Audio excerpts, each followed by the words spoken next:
Genesis 47. Then Joseph came and told Pharaoh and said, My father and my brethren and their flocks and their herds and all that they have are come out of the land of Canaan. And behold, they are in the land of Goshen.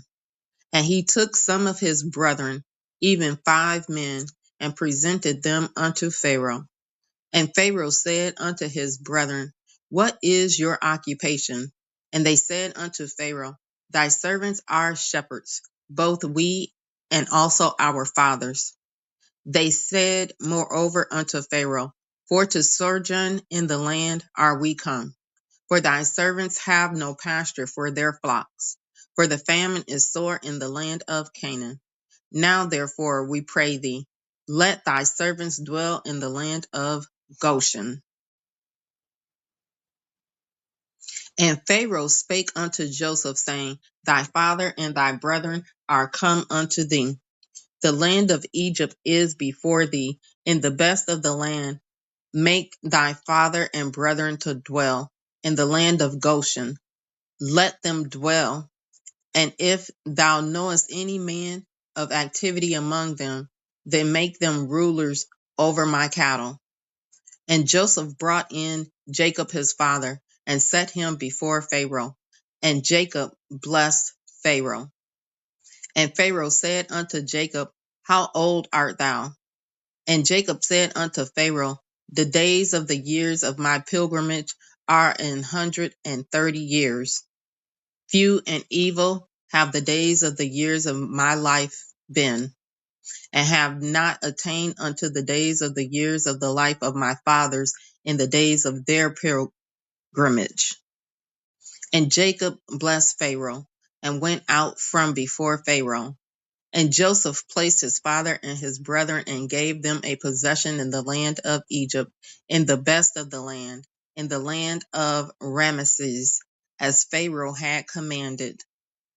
And Joseph nourished his father and his brethren and all his father's household with bread according to their families.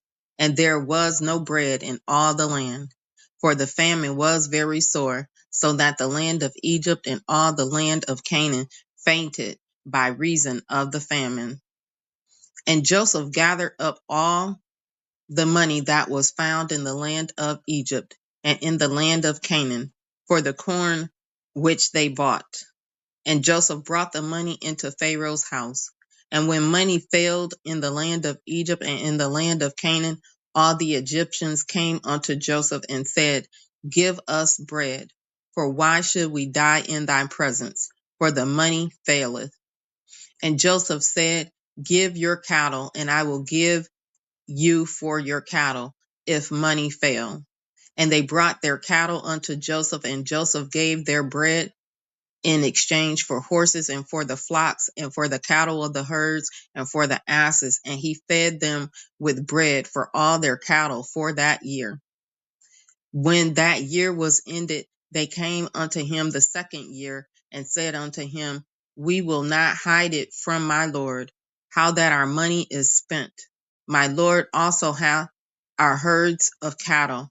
There is not aught left in the sight of my Lord, but our bodies and our lands. Wherefore shall we die before thine eyes, both we and our land? Both buy us and our land for bread, and we and our land will be servants unto Pharaoh, and give us seed, that we may live and not die, that the land be not desolate. And Joseph bought all the land of Egypt for Pharaoh, for the Egyptians sold every man his field, because the famine prevailed over them. So the land became Pharaoh's. And as for the people, he removed them to cities from one end of the borders of Egypt even to the other end thereof. Only the land of the priests bought he not, for the priests had a portion assigned them of Pharaoh, and did eat their portion which Pharaoh gave them. Wherefore they sold not their lands. Then Joseph said unto the people, Behold, I have bought you this day. I have bought you this day and your land for Pharaoh. Lo, here is seed for you, and ye shall sow the land. And it shall come to pass in the increase that ye shall give the fifth part unto Pharaoh, and 4 parts shall be your own, for seed of the field, and for your food, and for them of your households, and for food for your little ones. And they said, Thou hast saved our lives. Let us find grace in the sight of my Lord, and we will be Pharaoh's servants. And Joseph made it a law over the land of Egypt unto this day, that Pharaoh should have the fifth part, except the land of the priests only, which became not Pharaoh's. And Israel dwelt in the land of Egypt, in the country of Goshen, and they had possessions therein, and grew, and multiplied exceedingly. And Jacob lived in the land of Egypt 17 years. So the whole age of Jacob was 147 years. And the time drew nigh that Israel must die. And he called his son Joseph and said unto him, If now I have found grace in thy sight, put, I pray thee, thy hand under my thigh, and deal kindly and truly with me. Bury me not, I pray thee, in Egypt, but I will lie with my fathers, and thou shalt carry me out of Egypt, and bury me in their burying place. And he said, I will do as thou hast said. And he said, Swear unto me. And he sware unto him. And Israel bowed himself upon the bed's head.